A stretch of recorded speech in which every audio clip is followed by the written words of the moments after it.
My name is Kagiri. I am beautiful. I am happy. I am just so glad to be in 2023. An experienced media personality. This is something I've done for over a decade with so much joy and grace through every transition. I'm currently in a transition, but you can follow me at Kagiri across my social media platforms to know what's the next move. Above that, I love sharing about Jesus, which is like the biggest thing about me. Always telling people about His love, His grace, His mercy, having experienced it all by myself. I know there are people who are watching this and like, "Si tulikuwa tunaenda club nowadays." It's me. It is me. But this is who I am. I'm here with my best friend. Hi, Mama. This is my helmet, which I wear because I believe in all the gear all the time. I have like knee guards and everything. And I am a female biker as well, part of many communities like the Private Bikers Association of Kenya, Women Bikers Association, Ink Sisterhood, Langata Nyumba Kumi, Ahu! Those are my people. And that's just a little bit about who I am. If you go to YouTube, you will find my song. I released it on July the 1st, 2022, last year, on my birthday. It's called In Your House, and I hope to give you more music this coming year. Over and above that, I'm an actor as well. If you do check out a couple of shows, you're going to see my face, especially when I was a bit younger, and I hope to get back into acting. So if you're a casting director, this is my good time.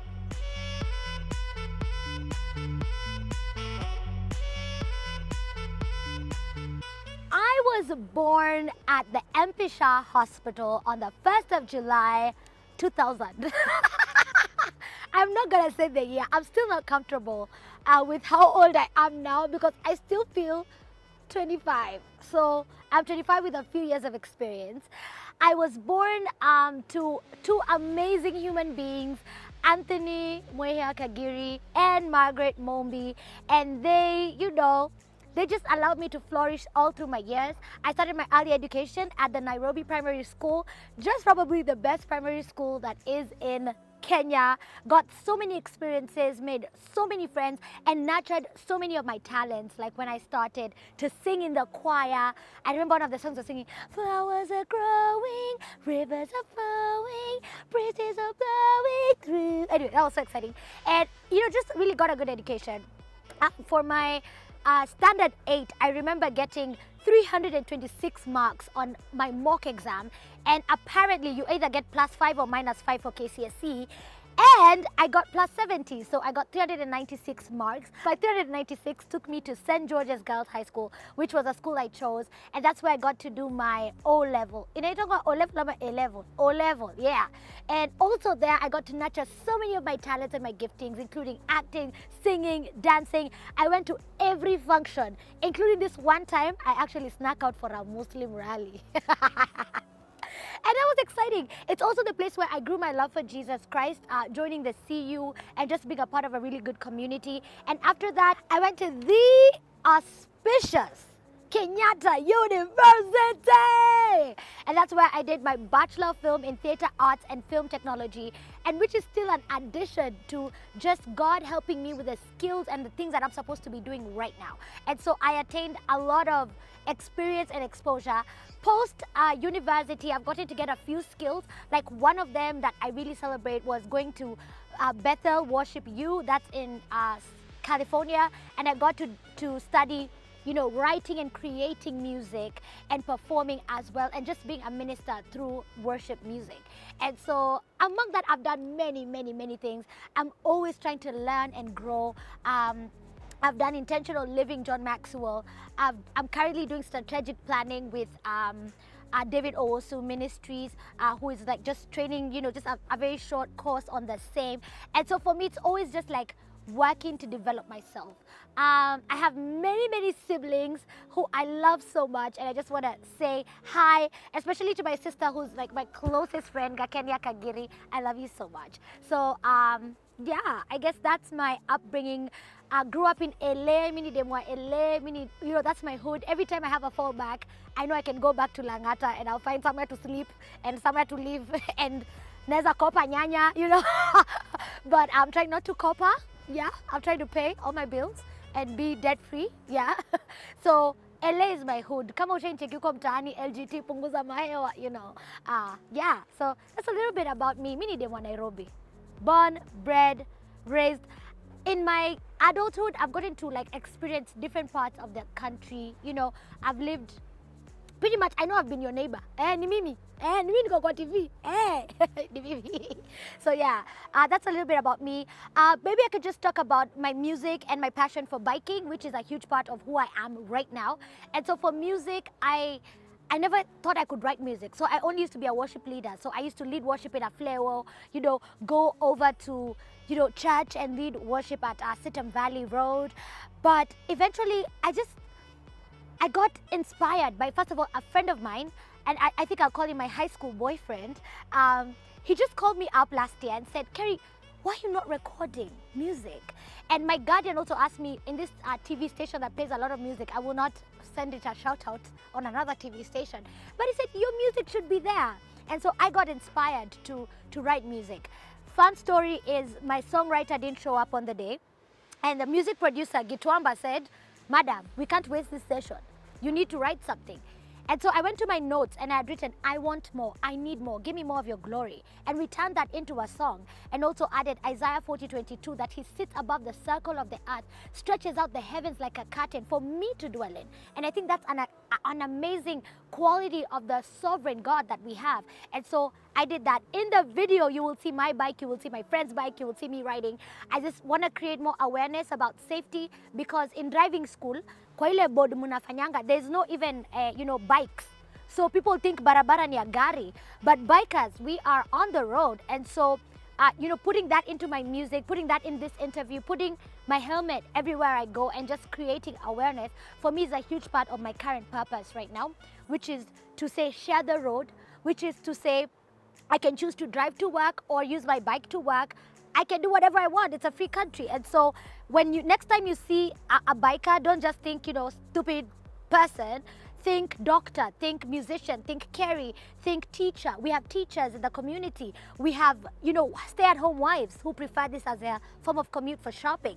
And so I'm just really, that's like part of who I am right now, and what my whole destiny and purpose has brought me to at this particular moment. Why biker? Because I'm not going to be sitting behind you in traffic. We all know Nairobi now. How many times have you had someone say, nimechelewa juu ya traffic? I'm like, first of all, traffic is not an excuse. Nairobi, there will be traffic. And so I decided, first of all, why I joined biking, and a very honest reason, is to gain community, make friends. Because at some level of your career, and for me who's a career woman, I strive always to like be at the top of my career. You don't always have friends. Let me say that. And so being able to meet people who have the same passion, then you can create community, you can create friends.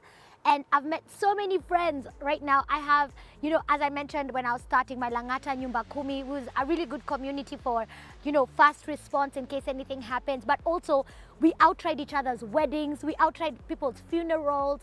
We've just made a community. And of course, there's you know, Women Bikers Association, who do a lot of good deeds and create, you know, awareness and safety training, which is something I'm really passionate about, as I've said. And in sisterhood, I mean, we have a lot of community. So biking, number one for community, number two for freedom. When I'm on my bike, I feel like I'm just so happy. Like, honestly, it's very exciting. I remember my maiden ride to Elementaita last year, which is like the longest I've done so far, 279 kilometers. I went to the Sleeping Warrior and then hiked up on foot and then came back down and rode back to Nairobi. And there's so much freedom on the bike. I love it. I absolutely love it. As a child, I would say I was very curious, but with my very hard on discipline mother, I had to be aligned. My mom taught me discipline, and I feel like that has helped me right now. Everything that I learned, how to be helpful around the house, how to clear plates. I remember even struggling in a restaurant when they haven't cleared the plates. I feel like I want to start picking them and clearing them, because what would my mother say if I was there? So as a child, I was really exposed to a lot of great stuff. Like, my dad taught me how to swim. He's a really good swimmer. He taught me how to do harmonies and to sing. So I felt like I grew up this very talented, free, confident child. I remember once putting up a play when I was 13 in Nairobi Primary. And it's so sad that when I got on stage, for some reason, guys were booing. And going through that for me and understanding, it's fine. It's fine. It's okay. Like, not everyone will clap for you every day. And so that's really the person I grew up as. I grew up supported. I grew up loved fully. I grew up exposed. Like, if my mom saw a platform, she would put me up on it and say, sing, dance. Or, this services, you go to a funeral, they're like, yeah, my child can sing a song. Kuja wimbe. I was that child. And I thank God for that, because right now, I'm more helpful. I am more confident. I am supportive to people. I am self-aware, and so that's really the kind of child I was. Sikupigwa sana, yeah, but when I was naughty, I did get a really good beating from my mom. My dad was always there protecting. It's okay, she's just a child, dad. But now, I think roles have changed. My dad is now the one, be this, and my mom is like trying to like mother me now. So it's very interesting how life gets, yeah. I'll take you on a break. This is Everyday Woman with me, Kagiri. You can get to hear more about my story after this short break.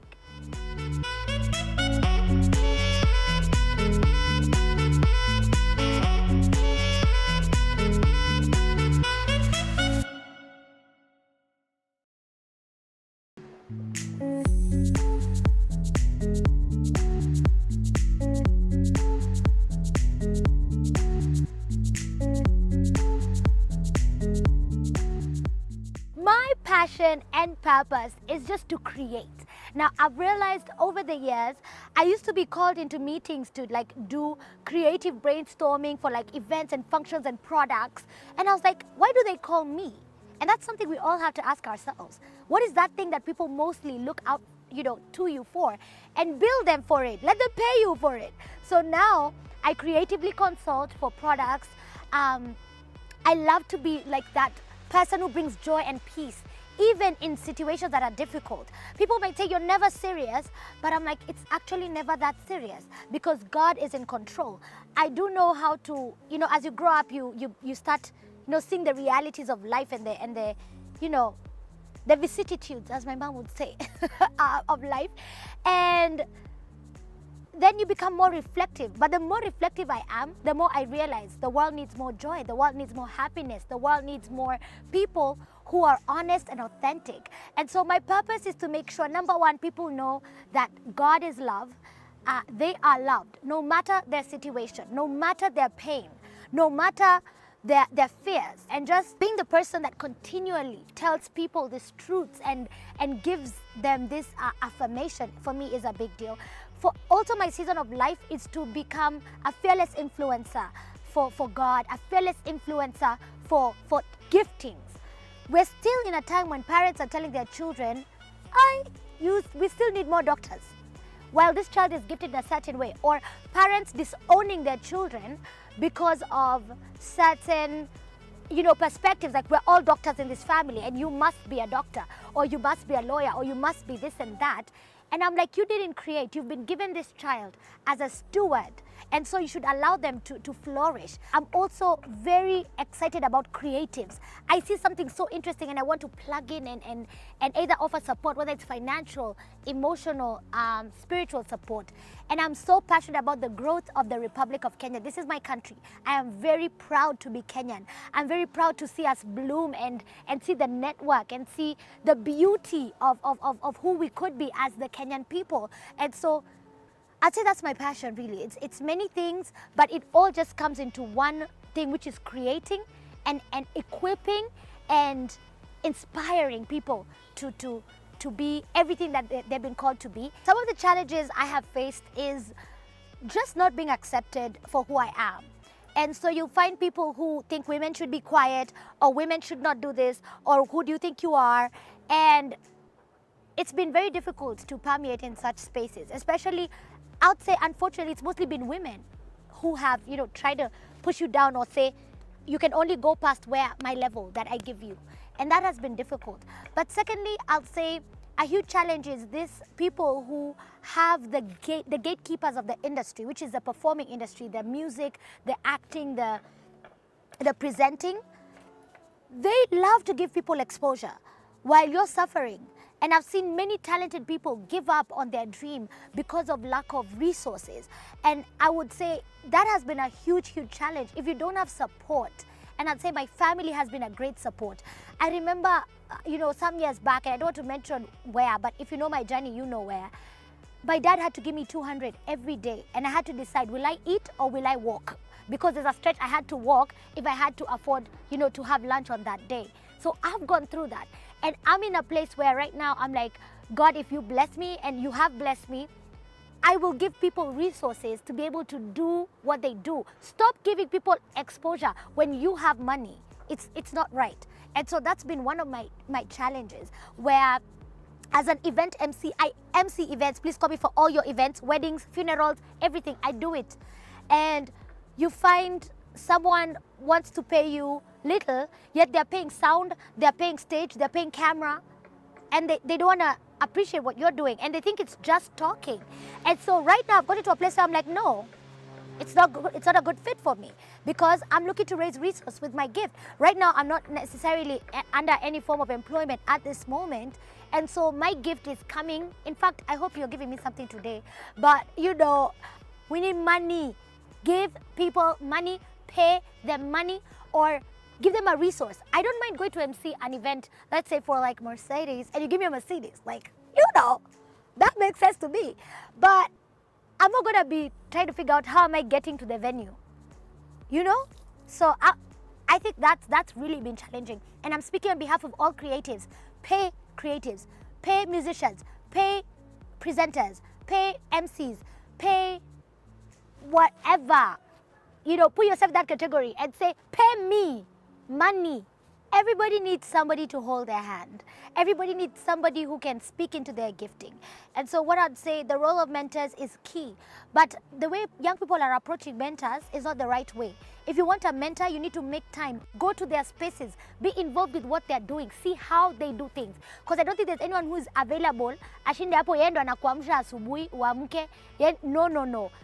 Your initiative as a mentee is very important. I have been a mentee to people where I've said, let me drive you around for a day. And I've learned so much. How do they eat? Where do they go?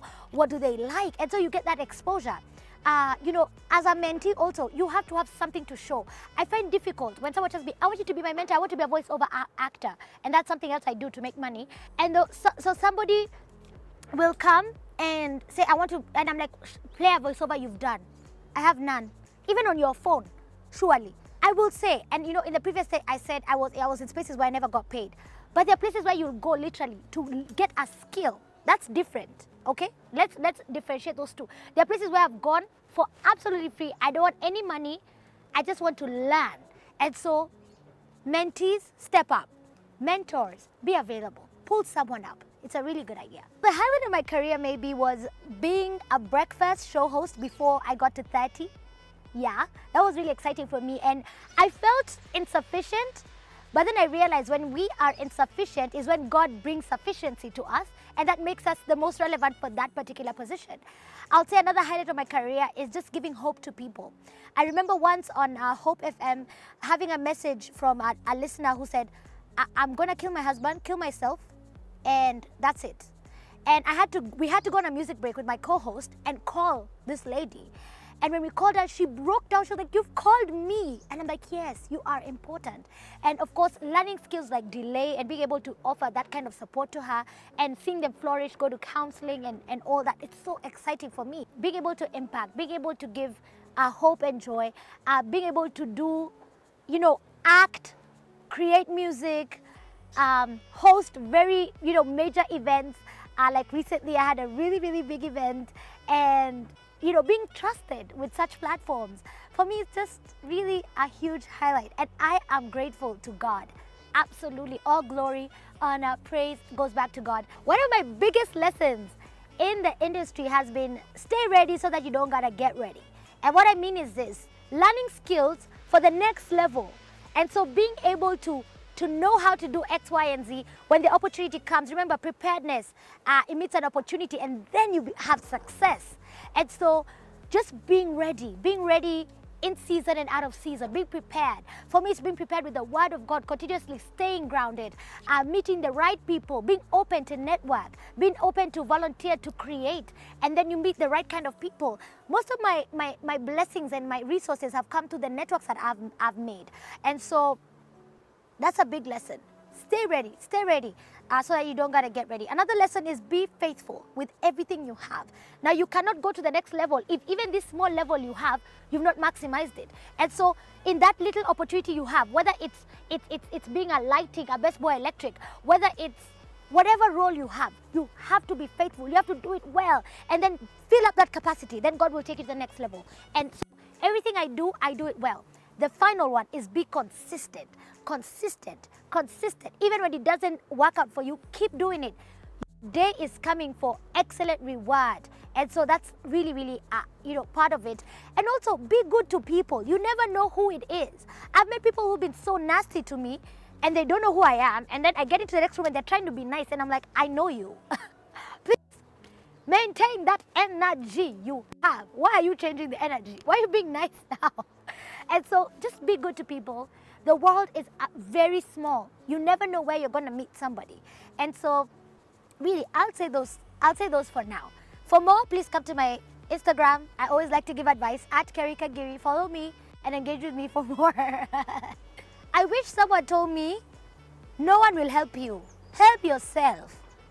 Wake up, show up yourself. Like, don't wait for anybody to help you, because people are already struggling with their own things. And so get up, be motivated, be, passionate. I remember a friend of mine who I thought was a friend. I always used to call her for auditions and stuff. And she went for this audition that was a lifetime opportunity that I thought was a lifetime opportunity for me. And she didn't call me. She went. And I felt so angry. And I was like, are you waiting for people to help you? The Lord, Jehovah God, is your only source of help. Help yourself. And help others, of course. But don't wait for anybody to help you. Just get up, do it. Also, don't have expectations. Clearly communicate. I've got to places where I thought I would get X, Y, and Z and felt very disappointed after. But if the expectations are not clearly communicated, like what's the deal? What's my role? How much am I getting? What's the longevity? Have clear conversations. Even if it's with people who are older than you, they will respect you. And so that's where I'm at right now. I'm like, oh yeah, great. So what are we doing? So if the deal goes through, because you still do voluntary stuff even now that has potential. But be clear about your expectations. I wish I knew those two lessons. Help yourself, get up by yourself, show up. And number two, be clear with all your expectations.